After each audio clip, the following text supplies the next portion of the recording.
नमस्कार, आप सभी का स्वागत है सांची किरण न्यूज में। सिलवानी में बीजेपी नेता पर दबंगई का आरोप। कोर्ट में चल रहा है मामला, फिर भी जमीन पर कब्जा करने पहुंचे बीजेपी नेता मिलन जैन। पूर्व में नपा अध्यक्ष प्रत्याशी रहे और वर्तमान में पार्षद पति हैं मिलन जैन। थाना प्रभारी सहित पुलिस टीम विवाद वाली जमीन पर पहुंचे बीजेपी नेता की खुलेआम दबंगई। खुद की मौजूदगी में हरे भरे पेड़ों को जेसीबी से उखड़वा दिया। वहीं मौके पर बहसबाजी और हंगामे के वीडियो भी आए सामने। अपने सामने कैमरा चलता देख बोले थाना प्रभारी भारत सिंह, मुझे वीडियो में मत लेना। संजय जैन व परिवार के लोगों से अभद्रता का आरोप। बीजेपी नेता के रसूख के चलते फरियादी पक्ष और आदिवासी कर्मचारी महिला को भी पुलिस उठा ले गई थाने। मीडिया के सामने पीड़ित परिवार ने बयां की अपनी परेशानी। वहीं मीडिया हस्तक्षेप के बाद दबंगई से काम कर रहे भाजपा नेता पर कसा प्रशासन ने शिकंजा। विवाद वाली जमीन पर चल रहा दबंगई से काम पर प्रशासन ने लगाया स्टे।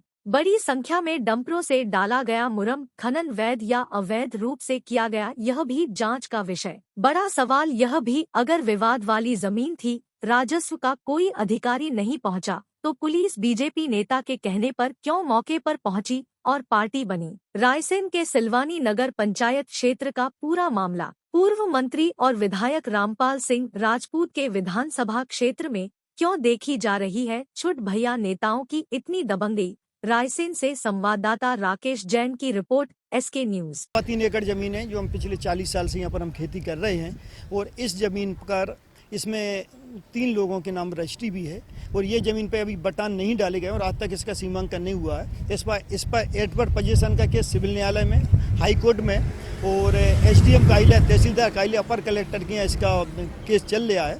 और 2 दिन पहले इसकी सीमांकन संबंधी जो याचिका थी वो तहसीलदार महोदय द्वारा खारिज कर दी गई थी।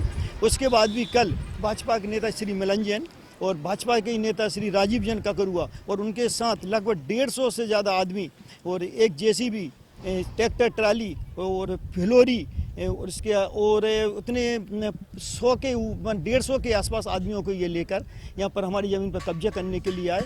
और उसके बाद पुलिस प्रशासन में, इनके साथ में पुलिस प्रशासन के एसआई श्री भारत सिंह जी उनके साथ में आए। और जब हमने इसका थोड़ा सा हम लोगों ने इसका जब ये विरोध किया कि आप हमारी ज़मीन पर इस प्रकार कब्जा नहीं कर सकते, आप किसी राजस्व अधिकारी को साथ में लेके आइए, सीमांकन कराइए, उसके बाद में आप ये ज़मीन पर आप कब्जे ना। इसमें कोई राजस्व अधिकारी नहीं आया, सिर्फ सेवर एसआई थानेदार, उनके साथ 3-4 सिपाही और एक लेडीज पुलिस वाली भी आई। और जब हमने थोड़ा इनका विरोध करना किया तो इनने हमारे ऊपर गलेमान पकड़कर भारत सिंह जी ने हमको गाड़ी में डलवा दिया। वो कहने चलो तुम हमारे साथ पुलिस में। कि हमको पुलिस में क्यों ले जाए, मैं कोई चोर, मैं या मेरे पास कौन सा अपराध है। इसके साथ हमारे भाई को भी ले गए। 3 हमारा लेडीजें काम कर रही थी, उनको भी ले गए। आदिवासी, वो 3 आदिवासी थी, उनको भी वहाँ पर ले गए और हमको लगभग 4 बजे तक थाने में ये बिठा रहे। और दूसरे पक्ष के लोगों को मैं से भी एक मिलन जैन को बिठा लिया था ताकि बाहर के जो एसपी कलेक्टर के फ़ोन आ रहे थे उनको ये बताया जा रहा था कि सब पूर्णतः शांति है, दोनों पक्ष यहाँ पर बैठे हुए हैं और यहाँ पर पूरा बाकायदा काम चल रहा था। कल किस तरह का हंगामा हुआ यहाँ पे? कल यहाँ पर रात्रि में जब ये बहुत बड़े बड़े डंपरों को लेकर ये यहाँ पर रोड बना रहे थे, हमारे फलदार वृक्ष को तोड़ा, हमारी गाड़ी डैमेज की, हमारा टीन सेट तोड़ा, हमारे गाय आदि बंधी हुई हैं क्योंकि इन्होंने उनकी रास्ता बंद कर दी है। गाय अभी भी हमारे उसके अंदर कमरे के अंदर हैं, वो हम निकाल नहीं पा रहे हैं। तो रात्रि में जब हमें दिए तो ये लोग लगभग 150 के आसपास आदमी फिर आ गए। हमारे ऊपर इन लोगों ने फिर आक्रमण किया, गाली गलौज की और जान से मारने की धमकी दी। और इसके बाद हम एसडीओ की ऑफिस गए, तो एसडीओ ऑफिस ने पुलिस वालों को यहाँ पर भेजा, लेकिन उनने हमारे लिए सबको घर के अंदर कर दिया और उनका काम अनवरत चालू रहा है। आपने यहाँ पर जो मुरम डल रहा है, हाँ, तो आपने लग रहा है उत्खनन, अवैध उत्खनन हो रहा है। ये अवैध, ये मुरम भी अवैध उत्खनन हो रहा है, अवैध डंपरों से ये माल आ रहा है। उसके बाद भी बार शिकायत करने के बाद भी कोई भी अधिकारी इस मुरम को नहीं रुक। हम ये चाहते हैं कि इन जो भाजपा नेताओं की जो दबंगी आई है वो ख़त्म की जाए और यहाँ पर अवैध कब्जा है वो अवैध कब्जा है वो अलग किया जाए और इसके साथ में और हमारे लिए पूर्ण सुरक्षा की जाए। ये सिर्फ ऊपर से पूर्णतः प्रशासनिक स्तर से जो हैं और उनके जो आका हैं उनके तारतम्य में ये पूरा कार्य चल रहा है। क्या करेंगे? हमारी ये सुनवाई नहीं हो रही तो कल से हम लोग भूख हड़ताल पर बैठ रहे हैं, परिवार सहित यहाँ पर भूख हड़ताल पर बैठेंगे और उसके बाद आत्महत्या करने के अलावा पास अब कोई विकल्प बचता नहीं है। हमारा नाम शरद जैन है। इस ज़मीन का विवाद चल रहा 2017 से। और ये तहसीलदार के पास भी गया था, 2 साल वहाँ केस चला। इस ज़मीन पे हमारा 40 साल से पोजीशन है। ये ज़मीन हमारे पिताजी ने खरीदी थी, लेकिन वो 2 लोग कहते हैं कि हमारे पास भी रजिस्ट्री है। रजिस्ट्री तो उनके पास है, लेकिन कब्जे हमारा 40 साल से। जब तहसीलदार साहब के बाद में ये बटान का केस आया था, तो हमने कहा हमारा कब्जा नहीं है। तो तहसीलदार ने उनको कहा था आप सिर्फ सक्षम न्यायालय में जाइए और आप वहाँ पे कब्जे के लिए जाइए। लेकिन ये लोग सक्षम न्यायालय में जाकर खुद अपना कब्जा करना चाहते हैं, जबकि हमारे पास अपर कलेक्टर महोदय का अभी हमें स्टे मिलेगा 2 महीने पहले। स्टे भी लागू हुएगा और सिविल न्यायालय में इसका केस चल आएगा और सुनवाई चल रही है। और इस पर हम फसल बोते चले आज 40 साल से हमारे पास यही ज़मीन है और हमारे पास कोई जरी नहीं है। इस ज़मीन पे हमारा ये 3.25 एकड़ ज़मीन है हमारे पास। यहाँ पर 3.25 एकड़ हमारा एडवांस पोजीशन का दावा लेके हम सिविल न्यायालय में गए थे और वहाँ सुनवाई चल रही है। लेकिन ये बलपूर्वक इनने कल कब्जा करा, हमारे पूरे ट्यूबवेल तोड़ दिए, हरे भरे वृक्ष उखाड़ दिए, जबकि इनको कब्जा का किसी ने कोई आदेश नहीं दिया। इनने सीमांकन का भी कागज लगा था, लेकिन इनका निरस्त हो चुका है। तहसीलदार साहब ने, एडीएम साहब ने कहा जब तक से कोर्ट में केस चल रहा है उसका कोई निर्णय नहीं होता, तब तक आप उस ज़मीन पर नहीं पहुँचेगी। लेकिन इनने कल 40-50 लोगों के साथ में उस पर कब्जा किया, हमारे पूरे परिवार को मारा पीटा, अभद्रता करी और टीआई साहब भगत सिंह, भरत सिंह, वो हम ही को उठा के वापस ले गए, हम ही को थाने में ले जाकर बैठा दिया और यहाँ बराबर कब्जा चलता रहा इन लोगों का। और अभी भी इनके डंपर चलना है बराबर, कहाँ से मरम ला रहा, कहाँ पटक रहा, रात भर ना तो हमारी कोई तहसीलदार सुनवाई हो रही है, ना कोई एडीएम साहब सुनवाई कर रहा है, ना पुलिस वाले सुनवाई कर रहे हैं। हम लोग तो सब में घूम परेशान हुए। हम कल भूख हड़ताल में बैठेंगे और अगर हमारी सुनवाई नहीं हुई तो हम हाथ में घात करेंगे। हम ये हाथ में घात करके हम भी कह रहे हैं यदि हमें हमारी जमीन वापस नहीं मिली तो। और अब हम विभागीय अधिकारी के लिए मैटर देखे जाते, कल तक भूख हड़ताल बैठ रहे हैं। जी एक साहब और मिलन जैन ने हैं जी बिल्कुल, तो जेसीबी से पूरे फलदार वृक्ष तोड़ दिए उन्होंने और जेसीबी अंदर लगाई तो ट्यूबवेल उखाड़ दिया, जिसकी डोरियां टूट गई और पूरे घर में करंट फैल गया। हम लोग पुलिस थाने गए, हमने टीआई साहब को कहा कि ये क्या हो रहा है सर, आपने हमारे घर परिवार के भाई बहनों को अंदर कर लिया और आपने उनको खुली छूट दे दी है, हमारे घर में छोटे छोटे से बच्चे खेल रहे हैं और पूरे में करंट फैला है, आप सब सर चलिए और इनको रोक दीजिए। तो सर ने हमसे कहा, टीआई साहब ने, अगर तुम बोलोगी तो तुम्हें भी अंदर कर देंगे, हम कुछ भी नहीं करेंगे, करने दो ने जो भी काम कर रहा है, हम कोई भी उन्हें कार्रवाई करने से नहीं रोकेंगे। उसके बाद सर ये हुआ कि करीब 8 बजे के करीब मिलन जैन, राजू ककरिया और बहुत हर 5 मिनट में यहाँ पर एक एक डंपर गिर रहा है। यानी ये लोग एक ही दिन में रोड बना रहे हैं, बिल्कुल पुख्ता कार्रवाई की जा रही है। इनको पुलिस प्रशासन हमारी कुछ भी मदद नहीं कर रहा।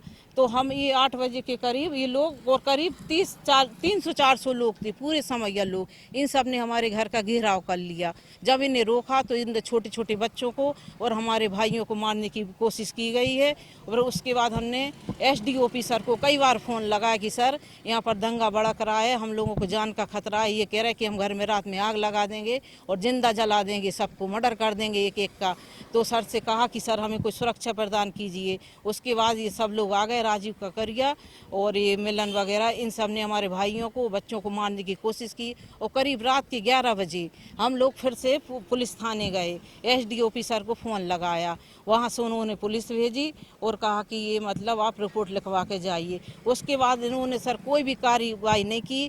कल 10 बजे से हम 50 चक्कर थाने के और एक एक अधिकारी के, एसडीएम, तहसील कार्यालय, एसडीओपी और सबके पास, टीआई साहब सबके पास जा चुकी हैं सर, लेकिन अभी तक एक भी कोई भी पुलिस अधिकारी या यहाँ पर घटना स्थल पर नहीं आया और हम लोगों को किसी भी तरह का सही, और उनका लगातार काम जारी है। पूरे घर में, पूरे खेत में अतिक्रमण कर रहे हैं, ये एकदम जोरदार दमदार तरीके। क्या नाम है आपका? हमारा राम सखी, आदिवासी। क्या घटनाक्रम हुआ कल यहाँ? हम यहाँ खड़े थे किसके यहाँ? शरद जैन के यहाँ, संजय जैन के यहाँ, तो वे हमें उठा के ले गए जबरदस्ती। कौन? पुलिस वाले, भारत सिंह, टीआई। 3 घंटा में बैठा रहा, गाली गलौज भी करे, कहले हमें बंद करके बहुत मारेंगे, वे पकड़ के लाएंगे। वे क्यों पकड़ के लाएंगे, हम तो मजदूर आदमी हैं, जहाँ काम में लेगो वहाँ जाएंगे। कौन कौन थे आपके साथ? हम 3 लोग थे, एक हमारी माँ थी रामकली बाई, एक बैजंती बाई थी। सबको पुलिस ले गई? सबको तीनों को ले गई। कौन ले गई? वही पुलिस थाने में? थाने में डायरेक्ट हमसे कहला घर छोड़ रहा है और थाने ले गए। हमने तो उनसे कोई शब्द भी नहीं निकाला। 3 घंटे थाने में बैठे। 3 घंटे बैठे हम। क्या चाहती हूँ आप? जी किस पे कार्रवाई? वही पुलिस वाले पे कार्रवाई चाहती हूँ? हाँ। जो भी जमीन का मामला हुआ है और संजय जैन जी का आरोप है कि आपने दल बल के साथ पुलिस को ले जाके आपने कब्जा कर लिया अवैध रूप से। न मेरे साथ पुलिस गई न कुछ गया, हमारी खुद की ज़मीन थी, हमारा कब्जा था उस पर, सिर्फ हमने तार फेंसिंग करी है। इसमें ना मेरा कोई किसी के साथ ना कोई झगड़ा हुआ ना कुछ हुआ। ये हमारे ऊपर जो भी आरोप लगाएगा झूठे आरोप हैं। उनके पास डॉक्यूमेंट है कुछ के स्टे वगैरह के? कोई डॉक्यूमेंट्स नहीं है उनके पास। स्टे था 24/3/24 को भी हमने 24 से 25/3/4 में हमने ली उनकी वापसी। उनमें कोई स्टे सारा स्टे निरस्त हो चुके थे। अपर कलेक्टर के यहाँ से स्टे उनको मिला था, वो वापस हो गया था और मैंने अपनी ज़मीन पे तार फेंसिंग की। वो ही हमसे लड़ने आए, माँ बहन की बहुत गाली बकी हमारे लिए। कितनी टोटल जमीन है? किसके हिस्से में कितनी है? 1.25 एकड़ मेरे नाम से और हमारे मित्र के नाम से है। भाई है वो हमारा राजीव जैन 1.25 एकड़, और 1 एकड़ हमारे चाचा जी के लड़के आनंद जैन प्रसन्न जैन के नाम है। 2.25 एकड़ जमीन है मेरे पास है इस समय। और उनके हिस्से में कितनी एकड़? उनके हिस्से में 1 एकड़ जमीन है, वो उन्हीं के पास है। उनका कहना है कि अलग हिस्से की मतलब उसका जो उनको भाग दिया है थोड़ा घुमा घुमा के पीछे तक दे दिया है। नहीं, पूरी उनकी 66 फीट रोड पे है और जितनी उनकी पीछे पूरी जमीन 1 एकड़ कभी भी वो नब्बा लें। अगर कोई भी कमी होगी उसकी पूर्ति मैं करने को तैयार हूँ। देखिए, इनकी शिकायत आई थी कि इनकी ज़मीन पर अवैध कब्जा किया जा रहा है, तो जिनके द्वारा कब्जा किया जा रहा था वो हमने रुकवा दिया है और इनकी शिकायती पत्र के आधार पे अभी दोनों पार्टियों को नोटिस जारी किया गया है। वो जमीन कितने लोगों की है और किसने खरीदी है? देखिए, वादग्रस्त भूमि है, विवादों में है और इस पे सिविल न्यायालय में भी प्रकरण चल रहे हैं और राजस्व न्यायालयों में भी, विभिन्न राजस्व न्यायालयों में भी ये प्रकरण चल रहे हैं। तो ये निर्धारण अभी नहीं है, वादग्रस्त भूमि है। एडीएम साहब के यहाँ से एक आदेश आया है कि पूर्व में कमिश्नर महोदय द्वारा एक प्रकरण था जो अपील का प्रकरण था उपखंड अधिकारी राजस्व सिलवानी का, उस आदेश को रिमांड किया गया था। तो एडीएम साहब द्वारा पुनः आदेश किया गया है कि गुण दोष के आधार पर इसका निर्धारण किया जाए। तो अब हम अध्ययन करके दोनों पार्टियों को फिर हमने बुलाया है और गुण दोष के आधार पर इसका निर्धारण किया जाएगा। सर, आपने बताया कि विवाद वाली जमीन थी, तो वहाँ पर देखा जा रहा है कि उत्खनन भी होगा, मुरम्मत भी डाली गई है, तो कहीं ना कहीं एक कानून का उल्लंघन किया गया। देखिए, हमने तहसीलदार को भेज के वहाँ पर पूरा पंचनामा बना लिया है और अगर आप ऐसा कह रहे हैं उत्खनन वाला, तो पंचनामे के आधार पर कार्रवाई किया जाएगी।